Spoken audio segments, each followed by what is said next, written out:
So nagsimula ako sa isang gulong, dalawa, tatlo, apat, lima, naging 10.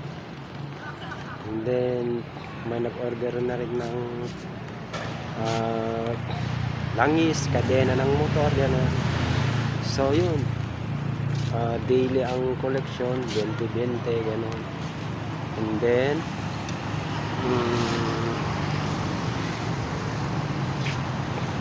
nung nakaipon na ako, bumili na rin ako ng isang motor.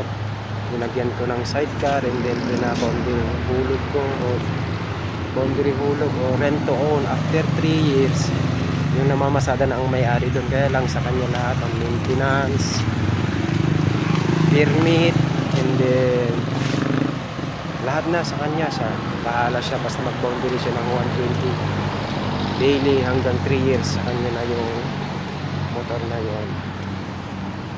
So nung nakaipon na ng konti, bumili na rin ako ng 4 wheels na 2004 model na SR Revo diesel manual. So doon nag-umpisa na nag-buy and sell na rin ako ng 4 wheels. So ito yun, nabenta ko ito.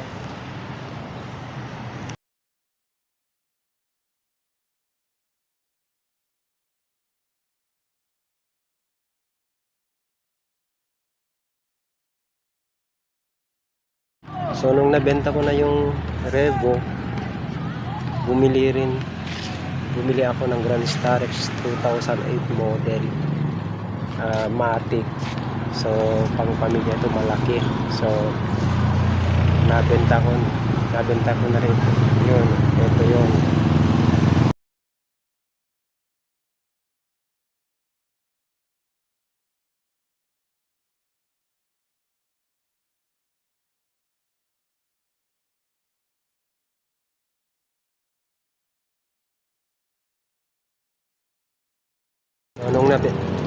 So nung nabenta ko na yung Grand Starex, bumili ako ng mas maliit budget meal, yung Hyundai i10.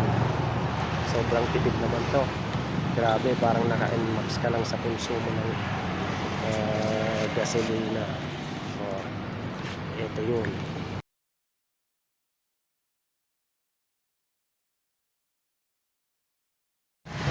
And then nung nabenta ko na yon, Hyundai i10, bumili ako ng Vios Superman 2016 model. So automatic din ito. Ganda ito. 40,000 kilometer lang ang tinakbo, sariwa, kaya swerte yung nakakuha. Bininta ko lang ng 380,000. Ito yun.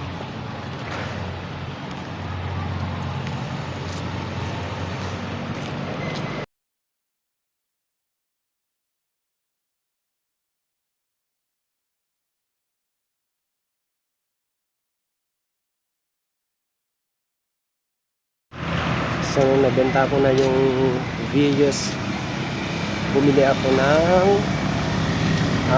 yung gamit ko ngayon, yung Innova na 2017 acquired na Toyota Innova. Ito yung gamit ko ngayon. For sale na rin ito for only 699. Ito yun.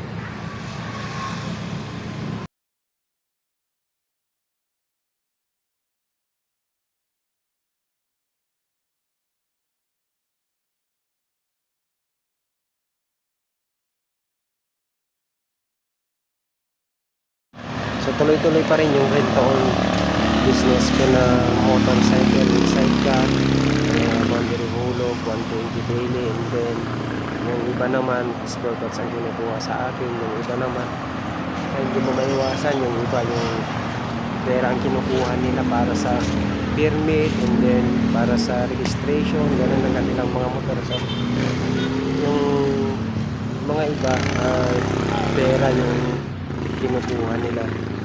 Yung basta yung mga lang, yung mga sa mga may-ari ng tricycle na ano binibigyan ko. Kailangan piliin mo rin yung mga pinapautangan mo dahil kung hindi ka ano kung puso ang pinapairan mo talagang walang mangyayari sa business mo. Ganito. So tambay ka lang sa kanto, may pera ka na, may anak buhay ka na, may pagkakitaan ka na. 2 oras lang, less than 2 hours, kumikita ka na. Kahit doon ka lang sa bahay mo, gusto ko mo yung misis mo na nagtatrabaho, o mister mo na nagtatrabaho, pwede rin babae na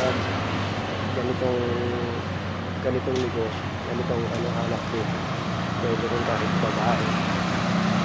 Basta maingat ka lang, mas maganda yung marami kang kaibigan kaysa kaaway. Minsan dapat friendly ka rin sa mga tao. Kung puro pera na lang, kailangan din yung maging mabait ka. Minsan maawain ka mo minsan, siguro pwede, pero huwag masyadong karapal, hindi masyadong mabait sa mga customer, kliyente mo. Basta ingat lang sa mga maraming manluloko lalo na ngayon. Basta pera ang pinag-uusapan.